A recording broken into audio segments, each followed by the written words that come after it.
Hello friends, I am Chevy. Welcome to the shed. How are you doing today? I hope you're doing great. Hope you read the video title and you're not here to just tell me I'm an idiot. If you are, please go away because we're here to have a conversation. I'm about to shit on one of your favorite IPs. Maybe. That's what you assume. The fact of the matter is, the reason I hate Game of Thrones is because I haven't given it a chance. And that's a flaw of mine, not necessarily a flaw of a Game of Thrones. I have this problem, and if something doesn't grip me immediately, then I just have no gumption to see it through.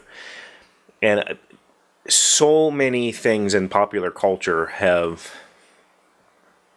just been horrible, or not horrible. I have not enjoyed that when something gets to be big, like a Game of Thrones, I tend to be extremely cynical and skeptical of it because usually, as it is with most TV shows, it has a rough start.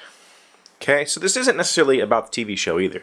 This is also about A Song of Fire and Ice, the book series, because I've tried to read it. I tried to read book one years and years and years ago, long before the show was even thought of, and I couldn't even make it halfway through the book. Mostly because it's basically, the first quarter of the book was really fun and exciting and engaging, and then it just turned into this political bullshit that I don't want to read. Like, I can't stand politics in real life. If I'm going to escape into a different universe, I don't want it to be a mirror of shitty politics in this world. And so I just couldn't make it through it. Put it aside. I have a friend named John, and John absolutely loves everything Game of Thrones. We've played board games and card games, watched the shows, all that stuff. And he's told me for years that this stuff is amazing and I have to give it a shot. And so I've been down on my luck and I've been around, lately. So I thought, you know what, I'm going to try it. I'm going to go again. So I downloaded the book.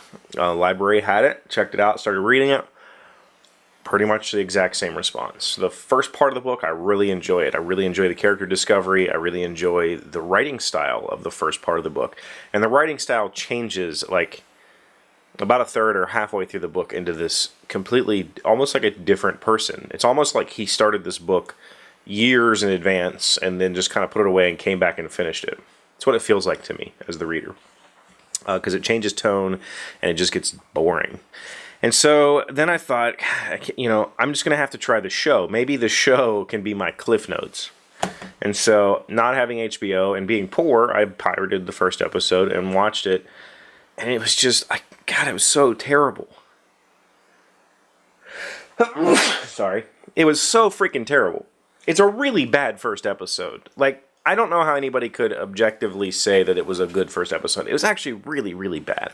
And I had the same reaction to Lost, and I never watched Lost again because the first season was horrible, that I had to this. And so I tweeted about it. I got kind of on my throne, and I tweeted about it. And I simply just said, I've tried to read, I've tried to watch. When does Game of Thrones get good? Because then I'll just start watching from season 2.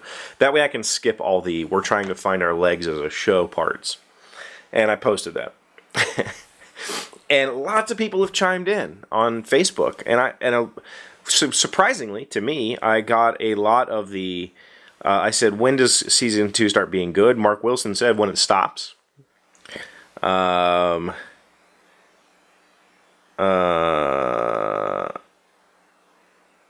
people have said I've watched 3 or 4 episodes and walked away. A decent story was ruined in my mind by endless and unnecessary scenes of sex. That was way over the top and ruined the show for me. Even in episode 1, in the very first episode, when the dragon girl goes off with her new mate, they turn what in the book ends up being like a kind of pivotal moment scene into this rapey, uncomfortable, no. Just no. You don't have to do that, right? And I got a lot of comments like, here's Jason Brenner saying the only way to win is not to play.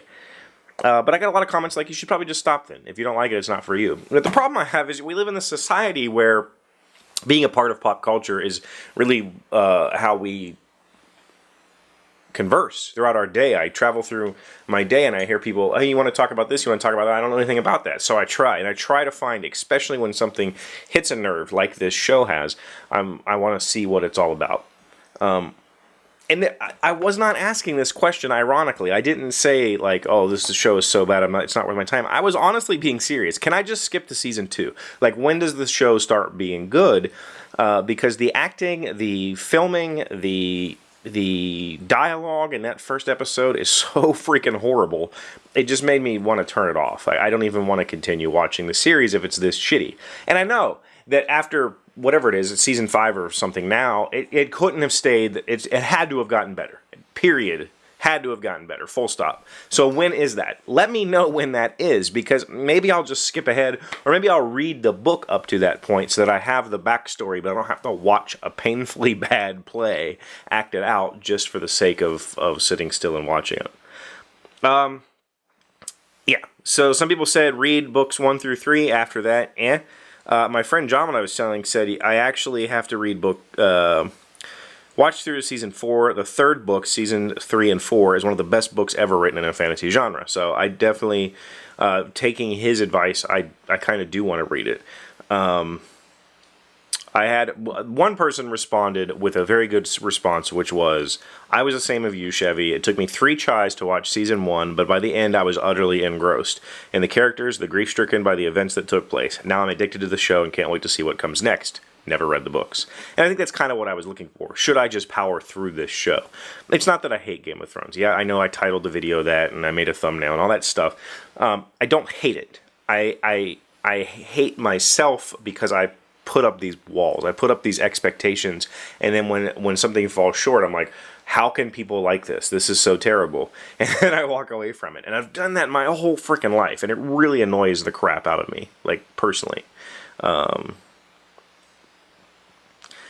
But I did. I got some good constructive yeah, I don't have the buzzer on. I got some good constructive criticism, and I got some good advice, like, if you don't enjoy it, stop. Move on. Yeah, here's April O'Neil said, I do hate how they changed scenes from the book that was definitely not rape into rape scenes in the show. And like I said, that first episode was like that, and that felt really weird to me. But I would love to know what your thoughts are on the Game of Thrones and of the Song of Fire and Ice books.